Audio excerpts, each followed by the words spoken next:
अखिलेश ने अपने खास फॉर्मूले से दोस्त किए बीजेपी के कई किले। यूपी में सर पर दौड़ पड़ी साइकिल। लोकसभा चुनाव में अखिलेश को सबसे ज्यादा फायदा। 25 साल बाद ऐसी सफलता, 6 गुना ज्यादा सीटें। अखिलेश के बयानों का जादू दिखा, खेल गई बाजी। अखिलेश के सारे फॉर्मूले आ गए काम। सपा के कार्यकर्ताओं की मेहनत रंग लाई।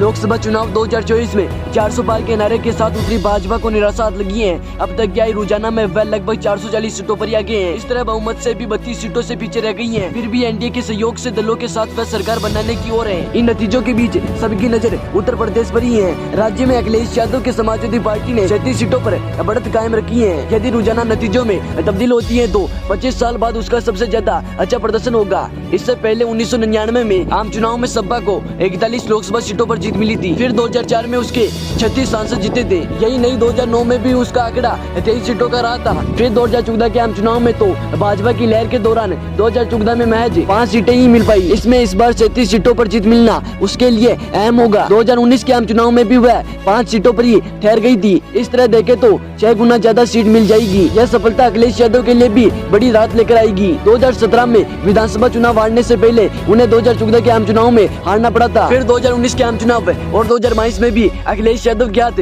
निराशा ही लगी थी। उनका 10 सालों का इंतजार अब जाकर खत्म हुआ है। राज्य में उनकी पार्टी सबसे ज्यादा सीट जीतती दिख रही है। यही नहीं, सपा के साथ आई कांग्रेस भी लंबे समय बाद उत्तर प्रदेश में 8 सीटें हासिल कर सकती है। इस तरह अखिलेश यादव और राहुल गांधी की यूपी के 2 लड़कों वाला नारा काम कर गया। समाजवादी पार्टी ने इस जीत के साथ ही अपने वोट प्रतिशत में भी बड़ा इजाफा किया। इस बार उसे 32% से भी ज्यादा वोट मिल रही हैं। हालांकि दिलचस्प बात यह है कि राज्य में 41% वोट पाने के बाद भी भाजपा को 33 सीटों पर ही बढ़त मिल पाई है। यूपी में अखिलेश यादव की साइकिल इस प्रकार सर पर दौड़ पड़ी, ना योगी जी दिखे ना मोदी जी। अखिलेश यादव की साइकिल इस प्रकार दौड़ पड़ी। यह सब अखिलेश यादव का चुनाव प्रचार का नतीजा है। यह सब अखिलेश यादव के बयानों का जादू है। इस तरह अखिलेश यादव की साइकिल सर पर दौड़ पड़ी, जिसे कोई भी नेता रोक नहीं पाया। 400 पार का नारा देने वाले नेता कहाँ गई है या कौन से बिल में छुप गई है, वह किसी को नहीं पता। अखिलेश यादव ने पहले भी कहा था कि जो नेता 400 पार का नारा दे रहा है, रिजल्ट आने के बाद 300 पार जाना भी मुश्किल होगा। बात कर रहे हैं 400 पार जाने की,